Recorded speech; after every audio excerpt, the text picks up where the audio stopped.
Soludo enyego bail condition for Ndenwa Dibia arrested.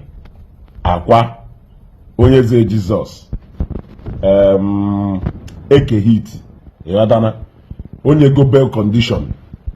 Now any of them meet up with that bail condition is going to go home free. And unlike others, yawo meet a bail condition na police, and now report to police or a kwadozie EJ court. This one, the bail condition onyelo wona, if you meet it, you will go home and you will go home a free man. You want to go? And this bail condition, I am expecting that the way Eke Hit is yogu. Na Eke Hit yawo the first person he meet up that bail condition even before Akwa. Then Onyeze Jesus kebele nemelu. You want to? Onye inwa mma kebele nemelu because us no chegari na meaning no busisi ya nifo di Ike. Now that bail condition. Osere na n'ime nde native doctor ni na arrested and ndaka ya arrest. No onye na n'ime ha disappear. No onye na n'ime ha disappear from detention ebe devil ha. The government will not come for that person again. You see? So, all na Eke Hit, ajuno onye ye egwu no mo Eke Hit iki nkata ogwu. Udene na-erios na nke ikpeazụ arụsị agọrọ Chukwu. Go. Eke Hit is supposedly with the first person you disappear, meet here up with this bail condition. I saw water 100 million with a house worth 200 million noka. He bought a civil servant on a level gono, and they bought a senator or Hifa Gwalago. This is the easiest bail condition anywhere since you case in Nigeria. So let the show begin. Yeah, I go. Here on Facebook, nyem poto onye kwugari okwu inye 4 days. Ni na-enye 4 days. Onye kwugari okwu ni na-enye 2 days. Ni na-enye 24 hours. Olu na omume keta. Si gosi ayo ogwu a kolokolo. Owu no nwere ife ha need ka ewotara ha government nyekwara opportunity ose. Na owu no nwere ife need ka ewotara go n'uno. O no nwere ife government confiscatory. Owuru no ebe ahụ ife iji akpa ike no. Ka ife eji we meet this bail condition do. Wo aya a granted okay without that ten. Ki mekene ife aka government funanya. Ihotana. Ki mekene that ten ine make government funanya. Ugebe na mbawu. Una ago na for a long time. Especially Eke Hit. Imali ife ahi eji we ma akwona. Ikpu afọ yofu.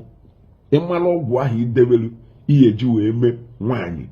Nwoke achọghị ịnụ ya anụ ya ịmalụ ọgwụ ahụ idewelu eji wee mee mmadụ onwe ego within 4 days to the point that na sọsọ ngụ nwa dibịa na-agwọ ọgwụ with guarantee. Akwa ka na ife akwa ji wee dị iche ebe ị nọwụ na ife akwa na-eweta ahụ innovation and packaging to ife ụnụ na-alụ. Akwa ahụ update ka ọ na-agba ọgbọ update obuba unu nwe follow. Go. Akwa ahụ the king of update. Akwa ahụ nyaji update unu ji alụ ọrụ. Ịghọtara. Mana unu nwa na-emezi owepụtazi update ahụ lụọ nke clean. Unu nwa ọlụọ nke clean oficha ọnụ. Unu nwa abịazie cast ya the update. Ịghọtara. So nyanwa na-eti packaging n'ọrụ a mana unu nwa na-eme ọrụ ọdụloka. Ọda ife a na-ekwu. So disappear and go home and government will never come for you again. Share this video in case of when they chori enyekwale opportunity for ndị nwa dibịa chọrọ inyere onye nke ha nọ na detention aka. Dute na ọgwụ a tụọ n'ụtụ ọgwụ. Ndị Morning Star, ndị klọb Akwa nọkọọ n'ụtụọ n'ụtụ ọgwụ unu niile unu ruchara taatị ka ọgụnụ tụkọsịa n'ụtụ ọgwụ.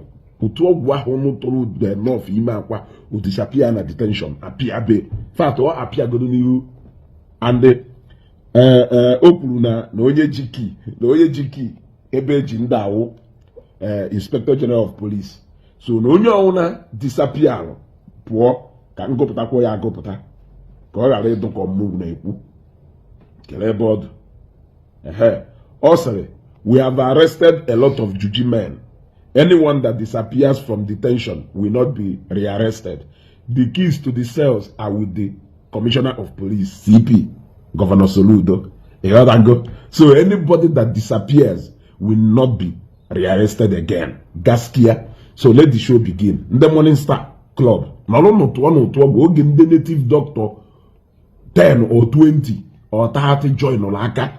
We go Bunisi mad Ogwa Yabena Mesu. Otagona ona Danaka, ona Madanana. Ona Madanana. Go see no government no job. No government job. Ewatana. Kandene go kusi jokunde pastor kai wele echekwa. Arrest ya Onyeze Jesus mana ha gozie as a pastor. Oge mbụ ka ha na-agụ ile ahịa kịta hedi na ige ha na-agụ ha hazi agụ ile ahịa eche na ha na-agụ ile ahịa eche na arrest go two native doctors and one pastor. Why are they still pretending like no pastor has been arrested? Ka children of light ministry or native doctor or shrine call so ebe ọ na ha na-agụ ibulu ahịa Onyeze Jesus mbụ wolukwe na two native doctors and one pastor nọ na detention. Even though na ema no gasara others in that arrest mama. You got to go. So let the show begin. We are waiting to know the first person who is going to meet up with this bail condition. You got to go. Thank you guys for watching this video. Please subscribe on this channel, share this video, like, comment, drop your thoughts on the comment section, subscribe. Thank you for watching. God bless you.